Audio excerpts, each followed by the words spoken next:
නමෝ තස්ස භගවතු අරහතෝ සබ්බ ධම්මේසු අප්පටිහත ඥානචාරස්ස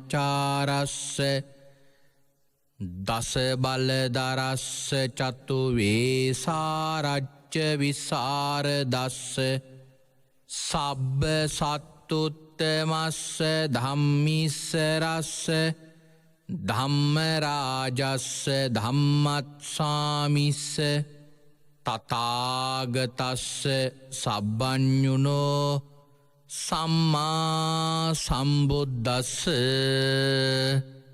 නමෝ තස්ස භගවතු අරහතෝ සබ්බ ධම්මේසු අප්පටිහත ඥානචාරස්ස දස බලදරස්ස චතු වේසාරච්ච විසරදස්ස සබ්බ සත්තුත්තමස්ස ධම්මිස්සරස්ස ධම්මරාජස්ස ධම්මත්සාමිස්ස තථාගතස්ස සබ්බඤුනෝ සම්මා සම්බුද්දස්ස නමෝ තස්ස භගවතු අරහතෝ සබ්බ ධම්මේසු අප්පටිහත ඥානචාරස්ස දස බලදරස්ස චතු වේසාරච්ච විසරදස්ස සබ්බ සත්තුත්තමස්ස ධම්මිස්සරස්ස ධම්මරාජස්ස ධම්මත්සාමිස්ස තථාගතස්ස සබ්බඤුනෝ සම්මා සම්බුද්දස්ස උතුම් භාග්‍යවතුන් වහන්සේට මාගේ උතුම් නමස්කාරය වේවා. ධම්මස්වාමී ලෝකස්වාමී භාග්‍යවතුන් වහන්සේට අයිති ධර්මයක් දේශනා කරන මේ වෙලාවේ මාගේ මුවින් වැරදි වචනයක් පිට නොවේවා, මිත්‍යා දෘෂ්ටික වචනයක් පිට නොවේවා, මගේ අදහසක් ධර්මයට විරුද්ධව පිට නොවේවා. උතුම් වූ භාග්‍යවතුන් වහන්සේගේ සත්‍යමෝ බුද්ධ වචනය භාග්‍යවතුන් වහන්සේ සතුටු වෙන ආකාරයට දේශනා කරන්න මට ශක්තිය ලැබේවා. ඒ සඳහා සියලු ආර්යයන් වහන්සේලාගේ අනුග්‍රහය ලැබේවා. සියලු සත්පුරුෂයන් වහන්සේලාගේ අනුග්‍රහය ලැබේවා. සියලු ශාසනාරක්ෂකයින් වහන්සේලාගේ අනුග්‍රහය ලැබේවා. හැම දිනාටම භාග්‍යවතුන් වහන්සේගේම ධර්මය අවබෝධ කරගෙන උතුම් චතුරාර්ය සත්‍ය ධර්මයම අවබෝධ කරගනිත්වා. සාදු සාදු සාදු. සද්ධර්ම ශ්‍රාවක කාරුණික ගුණගරුක පින්වත්නි, අද මේ පින්වත් හැම දෙනාම මේ වෙලාවේදී බලාපොරොත්තු වන්නේ භාග්‍යවත් අරහත් සම්මා සම්බුදුරජාණන් වහන්සේ විසින් ඔබෙත් මගෙත් නිවන පිණිස මහා කරුණාවෙන් දේශනා කොට වදාළ සුවාසෝ දහසක් ධර්මස්කන්ධයන් අතරින් ඊ타ත්ම වටින ධර්මකාරණාවක් ශ්‍රවණය කරන්නටයි. අද මේ උතුම් සද්ධර්ම දානය මුළු මහත් ලෝකයා කිරිහිම් මහත් අනුකම්පාවෙන් දේශනා කරවන්නට ධර්මදේශනාවේ දායකත්වයේගෙන කටයුතු කරනු ලබන්නේ මහරගම පදිංචි මොහාන් ජිනසේන මහත්මා ප්‍රධාන පින්වත් පිරිස. ඒ පින්වතුන් බලාපොරොත්තු වෙනවා මේ ධර්ම ශ්‍රාවක හැම දෙනාම වෙනුවෙන් මේ ධර්ම දේශනාවට දායකත්වය දරන්න. ධර්ම දේශනාවට දායකත්වයේ දැරීම කියලා කියන්නේ මුළු මහත් ලෝකයාටම මහත් යහපතක් උදා කිරීම. දානයන් අතර උතුම්ම දානය මේ ධර්ම දානය කියන අති උතුම් දානය මේ ලෝකේ කරගන්න ඉතාම දුෂ්කරයි. සමහර රජවරු ධර්මයේ දුර්ලභ කාලවලදී පද 4 ගාථාවකට එක පදයකට පිංහතුනි තමන්ගේ රාජ්‍ය උනත් දෙන්න තරම් සූදානමින් හිටියා. එතරම් මේ ධර්මය එක පදයක් ගත්තත් පිංහතුනි වටිනවා. පිංහතුනි භාග්‍යවතුන් වහන්සේ මේ දේශනා කරපු සුවාසූ දහසක් ධර්මස්කන්ධය ඇතුළෙම නිර්වාණය ගැබ්වෙලා තියෙනවා. මේ ධර්මය ශ්‍රවණය කරන යම් කිසි ශ්‍රාවකයෙකුට එක ධර්ම පදයක් හරියට අවබෝධ වුණොත් පිංහතුනි මේ ජීවිතේම මගඵල ලබන්නට තරම් ඒ ධර්මකාරණාව ඒකිනට උපකාරයක් වෙනවා. එතරම් මේ ධර්මයේ පිංහතුනි වටිනවා. නමුත් කවරදාකවත් මේ ලෝකයේ කෙනෙකුගේ සංසාරයේ වෙනස් කරන්නට බෑ දානයක් දීලා ආහාරපාන දීලා වස්ත්‍රාභරණ දීලා කිසි කලෙක මිත්‍යාදෘෂ්ටි ගත්තෙකු සම්මාදිට්ඨියෙහි පිහිටුවන්නට බෑ. මේ කාරණාව පිංහතුනි වටහා ගැනීම ඉතාම සංකීර්ණ කාරණාව. ඒ තරම් අමාරුයි මේ කාරණාව වටහාගන්න. නමුත් එවන් උතුම් සද්ධර්ම දේශනාවකට දායකත්වයේ දැරීම කියලා කියන්නේ පිංහතුනි ඉතාම වටින පූජාවක් හැටියට හඳුන්වන්නට පුළුවන්. එහෙමනම් අද දවසේ කාලයත් ඉක්මලා තිබෙන නිසා අපි අදට නියමිත ධර්මදේශනාව අපි ආරම්භ කරමු. අපි මේ දවස්වල සාකච්ඡා කරගෙන යනවා බොහොම විශේෂ වැදගත් මාතෘකාවක්. සම්මා සම්බුදුරජාණන් වහන්සේ නමකට පමණක් පාන්නට පුළුවන් සුවිශේෂී මහා ප්‍රාතිහාරයක් වන මේ යමක මහා ප්‍රාතිහාරය පිළිබඳවයි අද අපි මේ දේශනාවේ මාතෘකාව කරගෙන තියෙන්නේ. අපි මේ වෙනකොට දේශනාවල් දෙකක් එහි පවත්වලා අවසන් කළා. යමක මහා ප්‍රාතිහාරය ගැන කියවෙන තුන්වෙනි දේශනාව අද දවසේ අපි පවත්වන්නේ. අපි පසුගිය සති දෙක පුරාවට කතා කළා මේ ප්‍රාතිහාරය පාන්නට හේතුවෙච්ච මූලික කාරණාව මොකක්ද කියලා. රජගහනුවර හිටපු එක්තරා සිටුවරේ සදුන්වලින් පාත්‍රයක් හදලා එය උණගසක රඳවලා අහසෙහි එල්ලලා ඉර්දිමත් රහතන් වහන්සේ නමක් මේ පාත්‍රය රැගෙන යන්නේ නම් ඔහුට පමණක් එක දෙනවා කියලා කරපු අභියෝගය හමුවේ ශාස්ත්‍රූවරුම ඒ පාත්‍රය අරගන්න ඇවිල්ලා ඔවුන්ට ඒක ගරන් අරගන්න බැරි වුණා. ඒ වෙලාවේ පිණ්ඩෝල භාරද්වාජ මහරහතන් වහන්සේ ඉර්දියෙන් වැඩම කළ මේ පාත්‍රය අරගෙන යනවා. ඒ වෙලාවේදී භාග්‍යවතුන් වහන්සේ පිණ්ඩෝල භාරද්වාජ මහරහතන් වහන්සේට කතා කරලා දොස් කියලා භාග්‍යවතුන් වහන්සේ විනය ශික්ෂාපදයක් පනවනවා. මගේ ශාසනයේ කිසිම ශ්‍රාවකයෙක් මෙවැනි වූ යමක් කරලනේ. පළවෙනි එක තමයි දඬු පාත්‍ර දැරීම සුදුසුනේ. ලීයෙන් හදපු පාත්‍ර භික්ෂුන් වහන්සේලාට පිළිගන්න සුදුසුනේ. දෙවෙනි කරුණ තමයි ප්‍රත්‍ය නිසා ප්‍රාතිහාර්ය පෑම සුදුසුනේ. ඒ නිසා භික්ෂුන් වහන්සේලාට විනය ශික්ෂාපදයක් පනවනවා මේ සිව්පස ලාභය ලැබීමේ පරමාර්ථයෙන් ප්‍රාතිහාර්ය පාන්නට එපා කියලා. මේ කාරණාවත් එක්ක අන්‍ය තීර්ථකයෝ බුදුරජාණන් වහන්සේ ප්‍රධාන මහා සංඝරත්නයට අභියෝගයක් කළා. ඔවුන් අභියෝග කරනවා භාග්‍යවතුන් වහන්සේට හෝ උන්වහන්සේගේ ශ්‍රාවකයෙකුට එන්න කියන්න ප්‍රාතිහාර්ය පාන හැටි අපි පෙන්වන්න. මොකද අපි ළඟ ඔය ප්‍රත්‍ය ලබා ගැනීමේ චේතනාවෙන් ප්‍රාතිහාර්ය පෑමක් නැහැ. නමුත් අපිට ප්‍රාතිහාර්ය පාන්න බැරි කමක් නැහැ. අපේ ප්‍රාතිහාර්ය බලන්නට ඕන නම් උන්වහන්සේට ආරාධනා කරන්න. නමුත් අපි දන්නවා මේ මොවුන්ගේ මේ ආයාචනය මොකක් පිණිසද බුදුරජාණන් වහන්සේ විනය ශික්ෂාපදයක් පනවපු නිසායි දැන් මේ විදියට ඒ ආරාධනාව කරන්නේ. නමුත් බුදුරජාණන් වහන්සේ දේශනා කරනවා භික්ෂූන් වහන්සේලාට විනය ශික්ෂාපදය පැනෙව්වට ඒ එක ශික්ෂාපදයක්වත් භාග්‍යවතුන් වහන්සේට අදාළ නැහැ. භාග්‍යවතුන් වහන්සේ ප්‍රාතිහාර්ය පාන බව පොරොන්දු වුණා. ඒ සඳහා භාග්‍යවතුන් වහන්සේ තෝරගත්තා සැවැත් නුවර කොසොල් මහ රජතුමාගේ රාජධානියේ දකුණු වාහල් කඩ අභියස ගණ්ඩබ්බ කිනරුක්ෂ මූලය. මේ ස්ථානයේ භාග්‍යවතුන් වහන්සේ ප්‍රාතිහාර්ය පාන සෝදානම් වෙනකොට එතනටත් මේ අන්‍ය තීර්ථිකයෝ ගිල බාධා කළා. නමුත් භාග්‍යවතුන් වහන්සේගේ බුද්ධානුභාවයෙන් රියන් 50ක් උස රියන් 50ක් දුරට ශාඛා පැතිරිච්ච මහා අඹරුක්ෂයක් භාග්‍යවතුන් වහන්සේ ඒ ස්ථානයේ උන්වහන්සේගේ අනුභවයෙන් මවනවා. ඒ ඊටාම විසිතුරු අඹ ගහක්. එතැන් සිට භාග්‍යවතුන් වහන්සේ මේ යමක මහා ප්‍රාතිහාරය පානවා.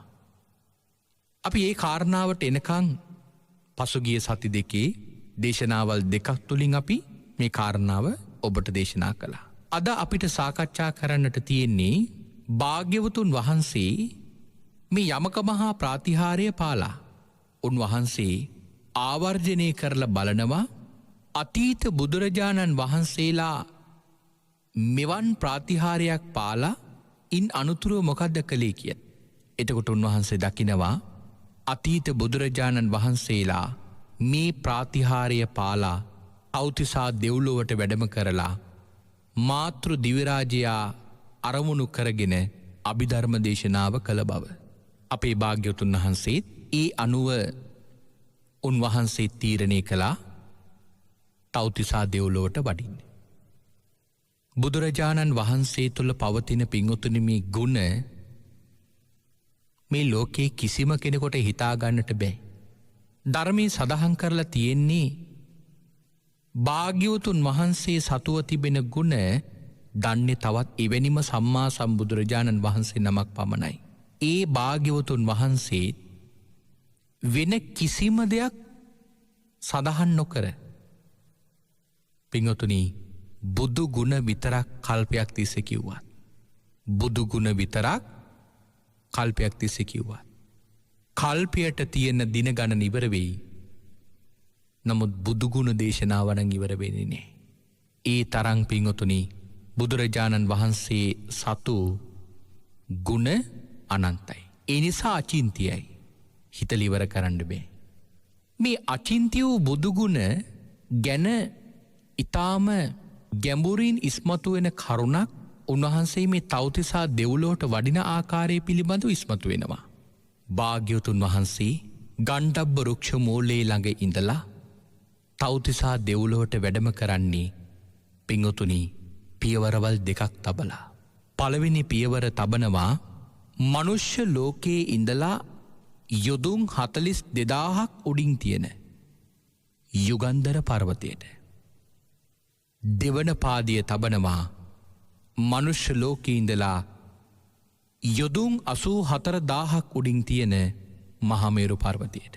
පිංගුතුනි සිදු වූ ආශ්චර්ය කොච්චර සංකීර්ණ ආශ්චර්යයක්ද කියලා කියනවනම් මේ මහා ආශ්චර්ය බලාගෙන හිටියා දස දහසක් සක්වලවල් වලින් ආපු දිව්‍ය බ්‍රහ්මයෝ. ඒ දිව්‍ය බ්‍රහ්මයන්ට හිතාගන්නවත් බැරි වුණා භාග්‍යවතුන් වහන්සේගේ පාදයේ ළඟට අර කියන පර්වත දෙක නැමුණද එහෙම නැත්තං භාග්‍යවතුන් වහන්සේගේ පාදයන් ඔය කියන පර්වත දක්වා එස උනාද මේ දෙකෙන් කුමකින් කුමක් සිදු උනාද කියලා පිංගුතුනි හිතාගන්න බැරි වුණා. එතකොට බලන්න පිංගුතුනි මේ කාරණාව හිතාගන්න බැරි වුණේ සාමාන්‍ය පිරිසකට නෙවෙයි. එදා වැඩ හිටපු භාග්‍යවතුන් වහන්සේ වැඩින විදිය දකින දෙවිවරුන්ටයි බ්‍රහ්මයන්ටයි. උන්වහන්සේලා අතරත් ධ්‍යාන තියෙන එරිදි තියෙන අය බොහෝ ප්‍රමාණයක් ඉන්නවා. එවැනි පිරිසකට පිංගුතුනි මේ කාරණාව තේරුම් කරගන්න බැරි වුණා. මේ දෙකෙන් මොකද්ද සිද්ධ වුණේ කියලා. පිංගුතුනි භාග්‍යවතුන් වහන්සේ ඒ පියවර දෙකෙන් තවතිසා දෙව්ලොවට වැඩම කරනවා. තවතිසා දිව්‍ය ලෝකේ තියෙන්නේ මනුෂ්‍ය ලෝකේ ඉඳලා යොදුන් 84,000ක් ඉහළින්. දැන් භාග්‍යවතුන් වහන්සේ තවතිසා දෙව්ලොවට වඩින බව දැනගත්තු දසදහසක් සක්වල දිව්‍ය බ්‍රහ්මයෝ තවතිසා දෙව්ලොවට ආවා. ඒ ආපු දෙවිවරු දකිනවා භාග්‍යවතුන් වහන්සේ පාණ්ඩුකම්බල ශෛලාසනේ දිසාවට වඩිනවා. පාණ්ඩුකම්බල ශෛලාසනය කියලා කියන්නේ ශක්‍ර දෙවියන්ගේ ආසනය. ඒ ආසනයේ කොච්චර විශාලයිද? යොදුන් 60ක් දිගයි, යොදුන් 50ක් පළලයි, යොදුන් 15ක් උසයි. යොදුනක් සාමාන්‍යයෙන් ගණනය කරගෙන තිබෙනවා සැතපුම් 10ක් විශාලයි කියලා. සැතපුම් 10ක දිග තමයි එක යොදුනක් කියලා කියන්නේ. එතොට යොදුන් 60ක් දිගයි කියල කියනකොට සැතපුම් 600ක් දිගයි. යොදුන් 50ක් පළලයි කියනකොට සැතපුම් 500ක් පළලයි. යොදුන් 15ක් උසයි කියල කියනකොට සැතපුම් 150ක් උසයි. මේක තමයි පාණ්ඩු කම්බල ශෛලාසනයේ දිග පළල උස. පින්වතුනි, දැන් භාග්‍යවතුන් වහන්සේ ඔය කියන පාණ්ඩු කම්බල ශෛලාසනයේ වෙත යනවා. දැන් දෙවිවරු පින්වතුනි තවතිසා දෙව්ලොවට වැඩම කරලා තියෙන්නේ බුදුරජාන් වහන්සේ බලන්න. ඔය අතර සමහර අය ආව භාග්‍යවතුන් වහන්සේගෙන් බණ අහන්න. සමහර අය ආව භාග්‍යවතුන් වහන්සේ කවුද කියලා බලන්න. මෙහිම පින්වතුනි භාග්‍යවතුන් වහන්සේ ළඟට ඔය කියන පිරිස ආවා. හැබැයි දැන් කොච්චර ප්‍රමාණිකින්ද මේ ඇවිල්ලා ඉන්නේ? සක්වලවල් 10000කින්. දස දහසක් සක්වලවල් වලින් තමයි දැන් මේ ඇවිල්ලා ඉන්නේ. පින්වතුනි, ඒ දෙවිවරු සියල්ලෝටම තවතිසා දෙව්ලෝකේ පින්වතුනි ඉඩකඩ ප්‍රමාණවත් නැහැ. ඒ නිසා ඒ ආපු දෙවිවරු තමන්ගේ ශරීර පින්වතුනි කුඩා කරගත්තා. කොච්චරකටද? ඉදිකඩු තුඩක් තියන්නට පුළුවන් පුංචි ඉඩක දෙවිවරු 60 දෙනෙකුට ඉන්න පුළුවන්සේ. ඉදිකඩු තුඩක් මේ කොහේ හරි තැනක තියන්න. ඒ ඉදිකටු තුඩ තියෙන තැනට යන ඉඩ ප්‍රමාණයක් තියෙනවනේ. අන්න එවැනි පුංචි ඉඩ ප්‍රමාණයක පින්වතුනි දෙවිවරු ශරීර කුඩා කරගත්තා 50ක් 60ක් ඉන්න පුළුවන් වෙන විදියට. පින්වත්නි, දැන් මෙහෙම දෙවිවරු ඇවිල්ලා භාග්‍යවතුන් වහන්සේ දිහා බලාගෙන ඉන්නවා. භාග්‍යවතුන් වහන්සේ පාණ්ඩු කම්බල ශෛලාසනයේ වෙත වඩිනවා. ඒ වෙලාවේදී සමහර දෙවිවරුන්ට පින්වතුනි මෙන්න මෙහෙම හිතෙනවා.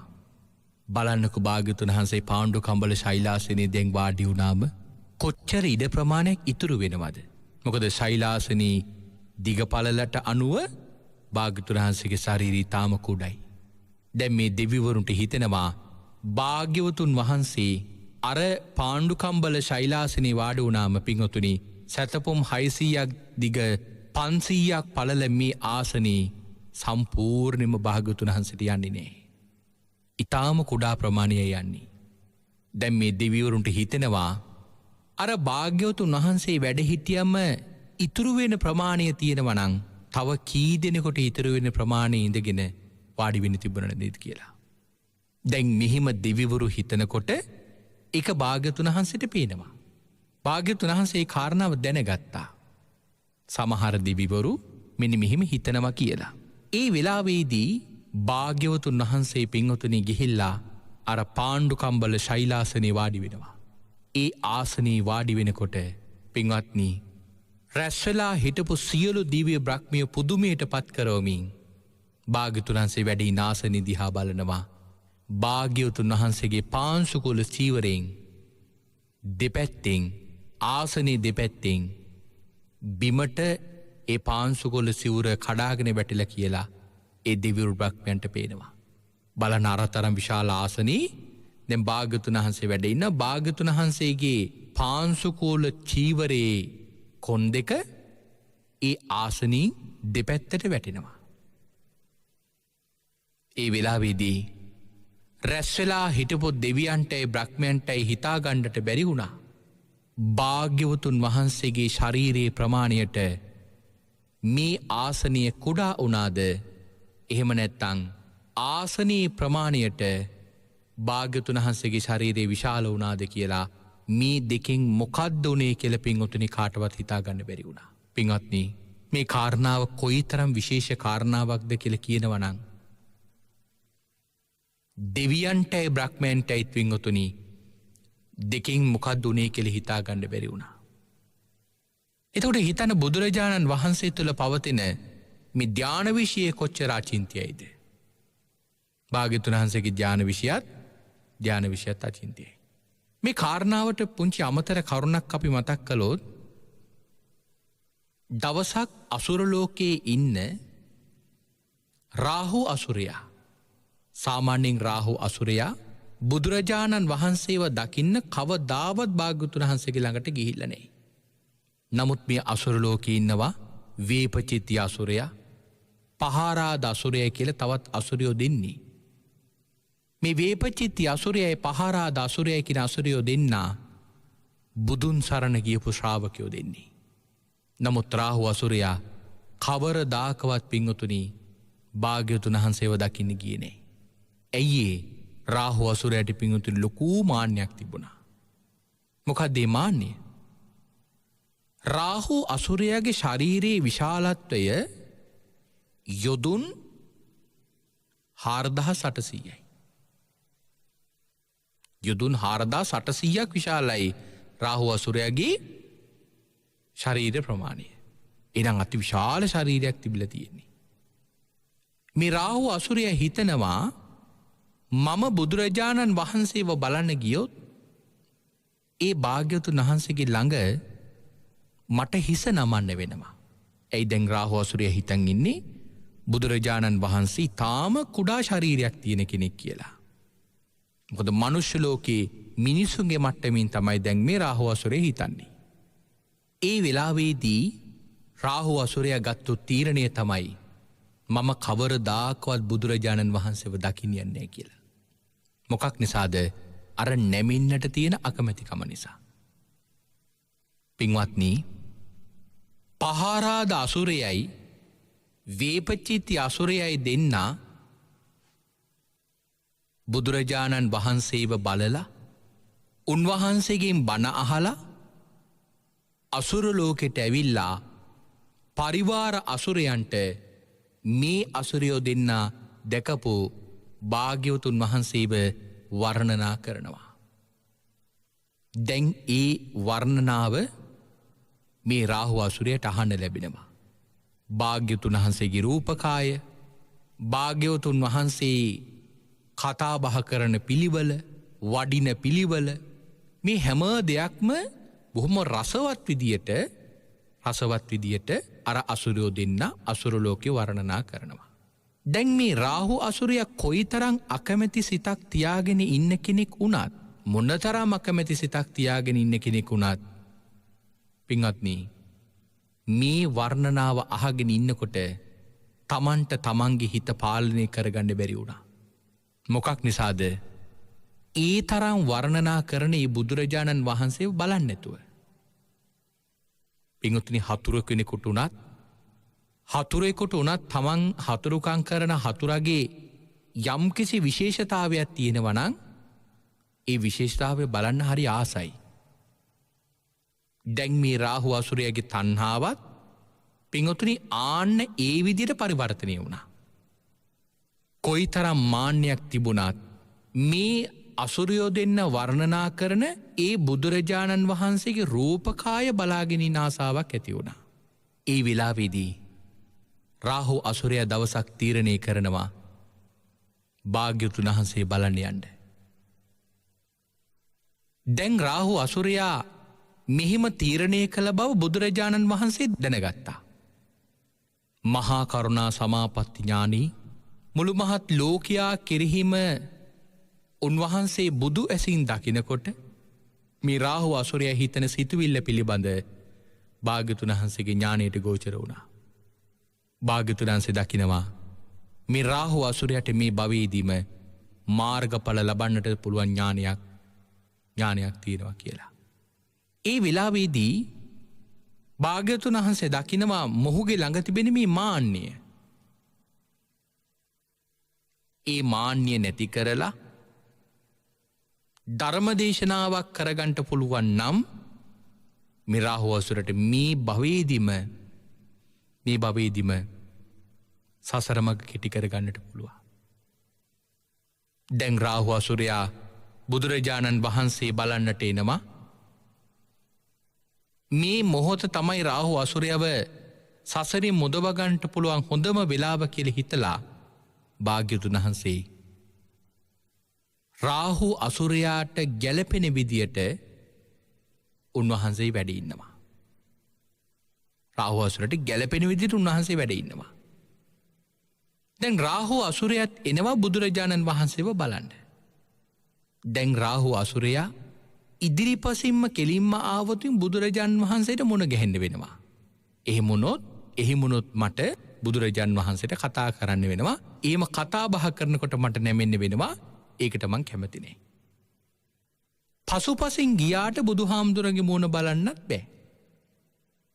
ඒ නිසා භාග්‍යවතුන් වහන්සේ සැතපෙන ඉරියව්වකින් වැඩ ඉන්නවනං මට බලන්න පුළුවන්. කොහොමද පාදයන් දෙක දෙපැත්තින් ගිහිල්ලා ඒ පාදයන් දෙක ළඟ ඉඳගෙන බුදුහාමුදුරන්ගේ මූණ බලන්නේ දැන් මේ රාහෝසුරයාගේ සැලසුමුණේ.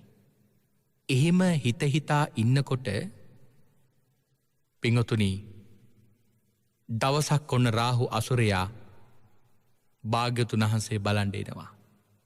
එහෙම එනකොට භාග්‍යවතුන් වහන්සේ සැතපෙන ඉරියව්වෙන් වැඩ ඉන්නවා. රාහු අසුරයා බුදුරජාණන් වහන්සේගේ පාදයන් දෙක පැත්තින් එනවා. දැන් යොදුන් 4800ක් විශාල ශරීරයක් තියෙන මේ රාහු අසුරයා භාග්‍යවතුන් වහන්සේගේ පාදයන් දෙක ළඟින් ආවා. පාදයන් දෙක ළඟ ඉඳලා රාහු අසුරයා භාග්‍යවතුන් වහන්සේගේ මුහුණ දෙස බලන්න උත්සාහ කරනවා. කොහොමද ඇඟිලි තුඩු වලින් ඉහළට ඉස්සීසි.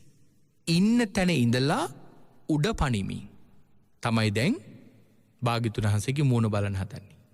බලන්න පින්වතුනි රාහු අසුරයා හිතාගෙන ආවේ කොහොමද? හිතාගෙන නම් ආවේ භාග්‍යවතුන් වහන්සේගේ මූණ මේ පිටතින් ඉඳලා බලලා යන්න. නමුත් මේ තමන්ගේ ශරීරයේ පිළිබඳ තිබිච්ච මාන්නේ නිසා රාහු අසුරයා පාදයන් දෙක ළඟින් ආවා. භාග්‍යවතුන් වහන්සේගේ පාදයන් දෙක දැන් රාහු අසුරයාගේ ශරීරයටත් වඩා ඉහළින් තියෙන්නේ. ඒ තරම් භාග්‍යවතුන් වහන්සේගේ පාදයන් දෙක විශාල වෙලා. ඒ නිසා රාහු අසුරයා භාග්‍යවතුන් වහන්සේගේ පාදයන් ළඟ ඉඳගෙන ඉස්සිසිමින් භාග්‍යවතුන් වහන්සේගේ මුණ බලන්නේ. හරියට මට හිතෙන විදිහට මම මේ කියන්නේ තාප්පයක එහා පැත්තේ ඉඳගෙන තාප්පේ අනිත් පැත්තේ ඉන්න කෙනෙක් දිහා බලනවා ඔහුත් එක්ක කතා කරනවා වගේ. තාප්පෙන් එහා පැත්තේ මොනවද තියෙන්නේ කියලා මෙහා පැත්තේ ඉන්න කෙනා බලන උත්සාහ කරනවා වගේ. මොකද තාප්පේ උසයි නම් Tamanට වඩා එක්ක පොඩ්ඩක් හරි ඉස්සෙනවා එහෙම නැත්නම් උඩ පයින්නවා. ආන්නේ වගේ තමයි පින්වතුනි දැන් මේ රාහු අසුරයාත් භාග්‍යවතුන් වහන්සේගේ පාදයන් ළඟින් ඇවිල්ලා භාග්‍යවතුන් වහන්සේගේ පාදයන් වලින් ඉහළට එසවි ඉස්සීසී බලනවා. භාග්‍යවතුන් වහන්සේ වෙලාවෙ මේක දැකලා ඔහුගෙන් අහනවා රාහු මොනවද බලන්නේ කියලා. ඒ වෙලාවේදී රාහු අසුරයා කියන ස්වාමීනි මම ඔබ වහන්සේගේ මූණ බලන්න ආවා.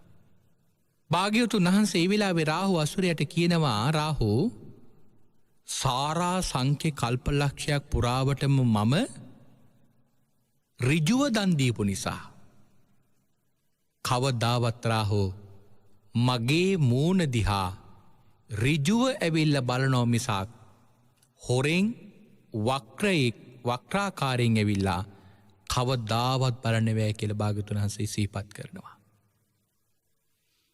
භාග්‍යවතුන් වහන්සේ සංසාරේ ඍජුව දන් දීපු නිසා භාග්‍යවතුන් වහන්සේගේ මුණ කවදාවත් හොරෙන් බලන්න බෑ. ඒක විශේෂ කාරණාවක්.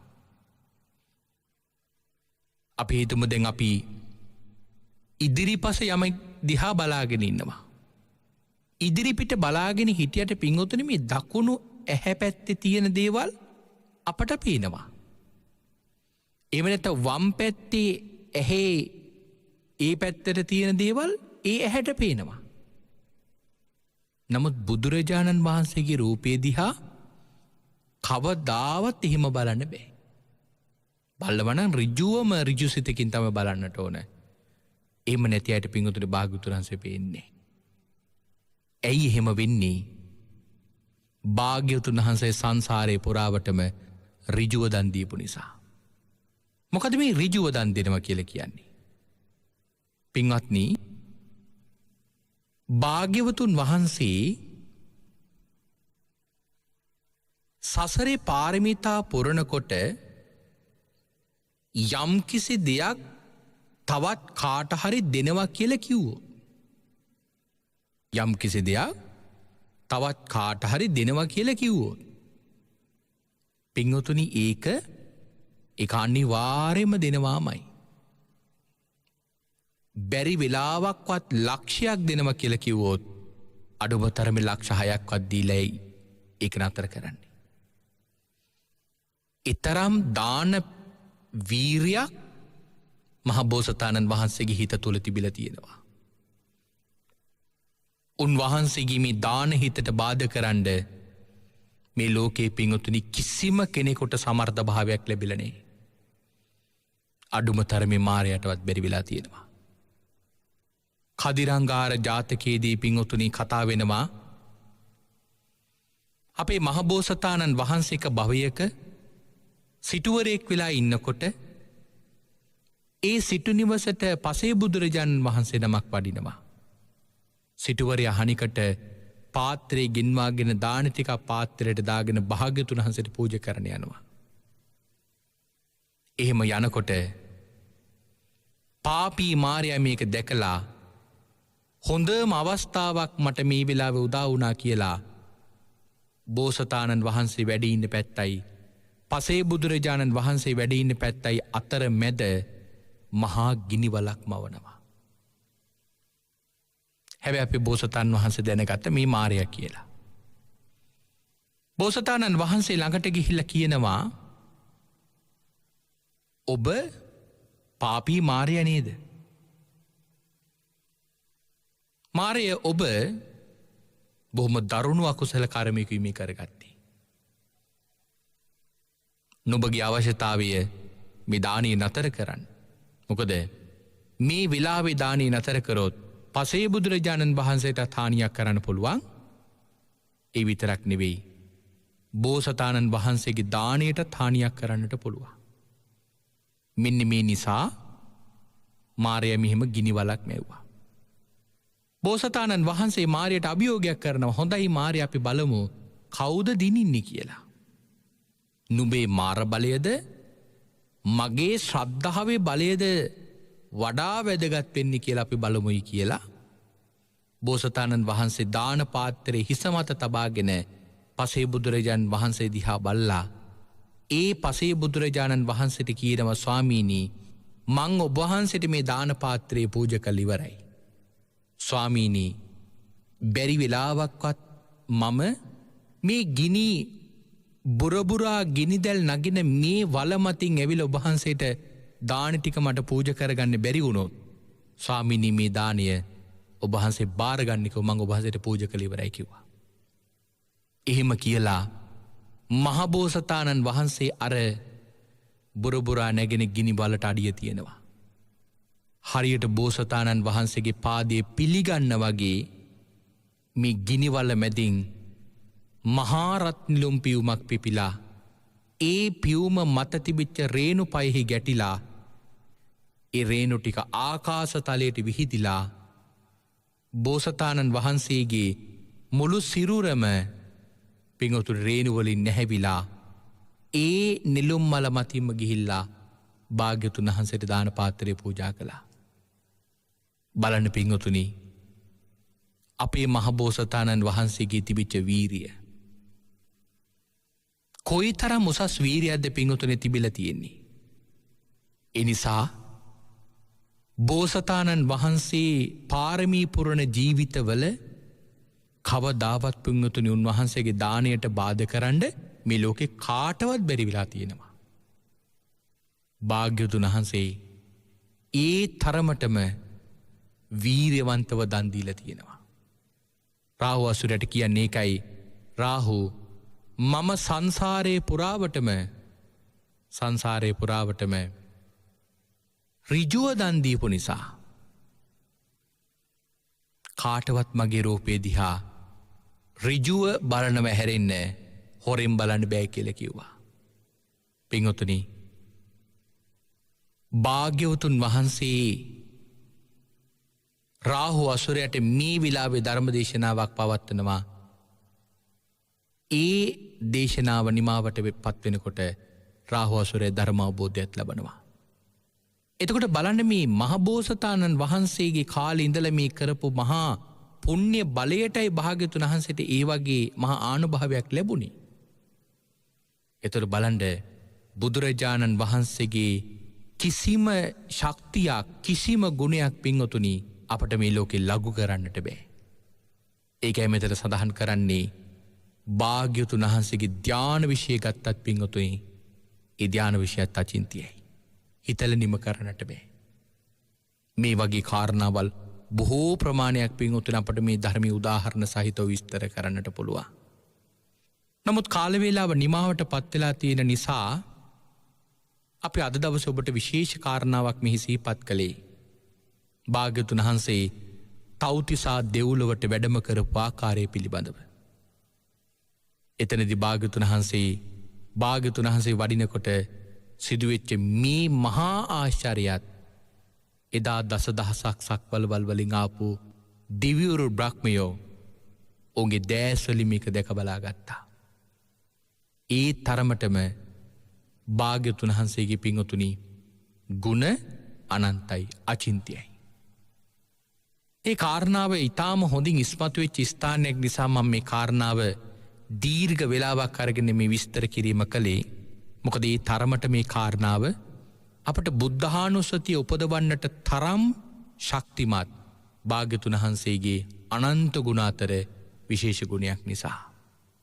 භාග්‍යතුන් වහන්සේ එදා පාණ්ඩුකම්බල ශෛලාසනේ වැඩ ඉඳගෙන අභිධර්ම දේශනාව ආරම්භ කරන්න හදනකොටම භාග්‍යතුන් වහන්සේගේ ළඟට මුලින්ම ඇවිල්ලා වාඩි වුණා පින්වතුනි අංකුර දෙවියොයි ඉන්දක දෙවියොයි කියලා දෙවරු දෙන්නේ.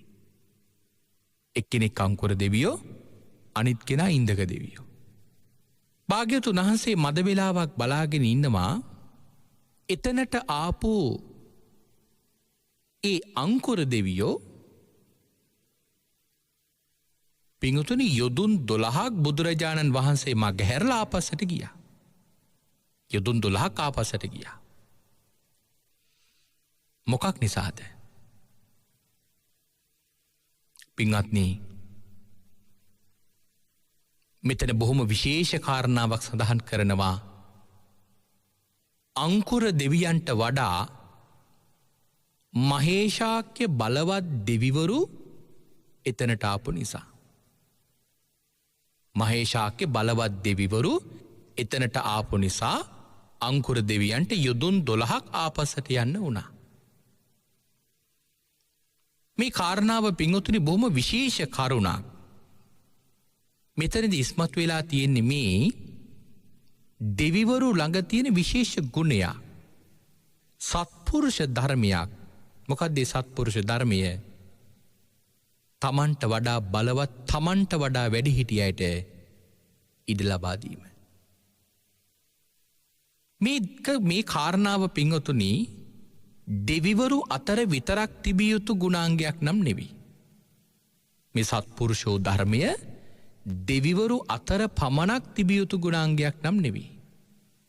මේ සත්පුරුෂෝ ධර්මය මේ ලෝකේ සෑම සත්වයෙක් ළඟම තිබිය යුතු වටිනා විශේෂ ගුණයක් හැටියට හඳුන්වන්නට පුළුවන්. එහෙම නැහැ හැම සත්වයෙක් ළඟම තියෙනවා නම් මිනිස්සුયો වෙච්ච අපි ළඟත් තිබිය යුතු ගුණාංගයක්. මොකද්ද? වැඩිහිටි අයට ගරු කිරීම. දෙවිවරු පින්වතුනි මේ කාරණාවමයි මේ සිද්ධ කරන්නේ. පින්වත්නි දිව්‍ය ලෝකයේ දෙවිවරු මේ මනුෂ්‍ය ලෝකයේ මිනිසුන්ට විශේෂයෙන් උදව් කරනවා. එහෙම උදව් කරන්නේ මේ මනුෂ්‍ය ලෝකයේ මිනිසුන්ගේ ළඟ තිබෙන ගුණයට. ගුණය ගැන සලකලා. නමුත් අපේ බොහෝ දෙනෙක් අද පුරුදු වෙලා තියෙන්නේ මේ දෙවිවරුන්ගෙන් යම් යම් දේවල් යදින්න, ඉල්ලන්න. එහෙම ඉල්ලන්න අපි මොන වගේ දේවල්ද පාවිච්චි කරන්නේ? සමහර වෙලාවට ඒ දෙවිවරු වෙනුවෙන් පූජා වට්ටිය හදාගෙන එහෙම නැත්නම් බොරුවට ගුණ වර්ණනාවක් කරලා සෙත් කවියක් හදාගෙන අපි ඒ දෙවිවරු ළඟට ගිහිල්ලා දෙවියන්ට ඒ සෙත් කවි කියෝමින් අර පූජා වට්ටි පූජා කරනවා. පින්වතුනි දිව්‍ය ලෝකයේ දෙවිවරුන්ට තියෙන අඹ ආදී පළතුරු කොයිතරම් උසස්ද කියලා කියනවා නම් ඔබට හිතෙයි ඒ දෙවිවරුන්ට අපේ මේ තියෙන පළතුරු වලින් මොකද තියෙන ප්‍රයෝජනය කියලා. දිව්‍ය ලෝකයේ දෙවිවරු පින්වත්නි ඒ දිව්‍ය ලෝකයේදී කවදාවත් මේ මනුෂ්‍ය ලෝකයේ අපි පූජා කරන කිසි පළතුරක් බාරගන්නේ නැහැ. මොකද දවසක් ඔය අම්බකාදක පේතවත්වේ සඳහන් කරලා තියෙනවා දිව්‍ය ලෝකයෙන් එක අඹගෙඩියක් මේ මනුෂ්‍ය ලෝකෙට එවනවා. මේ අඹගෙඩිය රටේ රජතුමාට ලැබෙනවා. මනුෂ්‍ය ලෝකෙ කවදාවත් දැකපු නැති අඹගෙඩියක් නිසා රජතුමා මේ අඹගෙඩියේ කෑලිවලට කපලා සිරකරුවන්ට කන්න දුන්නා. ලෙඩවෙච්ච සිරකරුවෙක් මේ අඹ කෑල්ලක් කෑවම ලෙඩවෙච්ච සිරකරුව සුවපත් වුණාලු. මහළු වෙච්ච සිරකරුවෙක් මේ අඹ කෑල්ලක් කෑවම මහළු වෙච්ච සිරකරුවා තරුණ වුණාලු. එතකොට බලන්න දිව්‍ය ලෝකයේ දෙවිවරු ළඟ තියෙන අඹ කොයිතරම් උසස්ද කියලා. අපේ පින්වතුන් කල්පනා කරලා බලන්න ඒ තරම් වටින අඹ දෙව්ලොව තියෙද්දී තෙල් බෙහෙත් ගහපු සමහර වෙලාවට ඉදුණෙවත් නැති සමහරලාට සෝදපුවත් නැති සමහරලාට කුණු වෙලා පණුව ගහපු මේ පළතුරු වට්ටියක් ඔය කියන දෙවිවරු පින්වතුනි බාර ගනීවිද? පින්වත්නි අපේ පළතුරු වලින් ඒ දෙවිවරුන්ට කිසි ප්‍රයෝජනයක් නැහැ. අපි කියන එක සෙත් කවියකින්වත් ඒ දෙවිවරුන්ට ප්‍රයෝජනයක් නැහැ. දෙවිවරු කවදාවත් ඒ දේවල් නිසා මේ මිනිසුන්ට සලකන්නෙත් නැහැ. ධර්මයේ සඳහන් කරලා තියෙනවා දෙවිවරු මිනිසුන්ට සලකන්න නම් ඒ මිනිසුන්ගේ ළඟ තිබෙන ගුණාංග මොනවද කියලා. දැන් උදාහරණයක් සඳහන් කරනවා නම් මහමුහුදට පත් කරලා ඉන්නවා චාතුම් මහරජික කියන දිව්‍ය ලෝකෙන් මණිමේකලා කියලා දිව්දුවා. ඇයට පැවිරලා තිබෙන රාජකාරිය තමයි මේ මනුෂ්‍ය ලෝකේ හරියට තෙරුවන් සරණ ගියපු හරියට පන්සිල් රකින්න දෙමව්පියන්ට උපස්ථාන කරන ගුරුවරුන්ට වැඩිහිටියන්ට ගරු කරන නිතර දන් දෙන මෙන්න මෙවැනි කෙනෙක් මේ මහ මුහුදෙන් ගමන් කරද්දී ඒ කෙනාට යම්කිසි අනුතුරක් වුණොත් ආන්න ඒ කෙනාව ගලව ගන්න. ඒ කෙනාට උදව් කරන්න. යම්කිසි කරදරයකට පත් වුණොත් ආන්නේ ඒ කෙනාට උදව් කරන්නේ මේ මණිමේකලා දෙව්දුව පත් කළා තියෙන්නේ. එතකොට එතන සඳහන් කරනවා මේ වැඩිහිටියන්ට ගරු කරන පිරිසක් රකින්නවා කියලා. ඒ වගේ නොයෙක් තැන්වල ධර්මයේ සඳහන් කරලා තියෙනවා මේ දෙවිවරු මිනිසුන්ට උදව් කරන්නේ මොන කාරණාව මතද කියලා. එහෙමනම් මේ අපි ළඟ තිබිය යුතු විශේෂ ගුණයක් තමයි මේ වැඩිහිටි අයට ගරු කරනවා කියන කාරණාව. බලන්නකෝ පින්වත්නි අපි මේ සංඝ සමාජය තුල මේ භික්ෂු සමාජය තුල මේ කාරණාව හරි අපූර්වට ඉස්මතු වෙලා තියෙනවා. අපේ පින්වත්තුන් දැකලා ඇති. සමහර වෙලාවට හාමුදුරුවෝ දෙනමක් එකට මුණ ගැහෙනකොට උන්වහන්සේලා දෙනම විමසන ප්‍රශ්නයක් තියෙනවා එකිනෙකාට. ස්වාමීනි ඔබ වහන්සේට වස් කීයද කියලා. ඒකින අපේ මේ ශාසනයේ නවක වයෝවෘද්ධ භාවයේ තීරණය කරන්නේ වස් අනුපිළිවෙලට අනුව. අපි හිතමු යම්කිසි කෙනෙක් අවුරුදු 50න් මහාන වෙනවා. තව කෙනෙක් ඉන්නවා අවුරුදු 15න් විතර මහාන වෙලා. ඒ කෙනාට ඒ කෙනා උපසම්පදා වෙලා දැන් අවුරුදු 10ක් වෙනවා. ඒ කෙනාට අපිට අවුරුදු 30යි කියලා වයස. හැබැයි අවුරුදු 50ක් වෙන හාමුදුරුවෝ උපසම්පදා වෙලා අවුරුදු 2යි. අවුරුදු 30ක් වෙන හාමුදුරන්ට උපසම්පදා වෙලා අවුරුදු 10යි. අර අවුරුදු 10ක් උපසම්පදා වෙලා ඉන්න හාමුදුරුවන්ට අර අවුරුදු 50ක් වෙලා උපසම්පදා වෙලා අවුරුදු 2ක් වෙන හාමුදුරුවෝ වන්දනා කරන්නට ඕන. ඒක තමයි පිළිවෙල. මේ නවක වයෝවෘද්ධ භාවයේ තීරණය කරන්නේ වස්සානු පිළිවෙලට. පින්වතුනි, ඒ නිසයි උන්වහන්සේලා එකිනෙකා මේ කතා බහ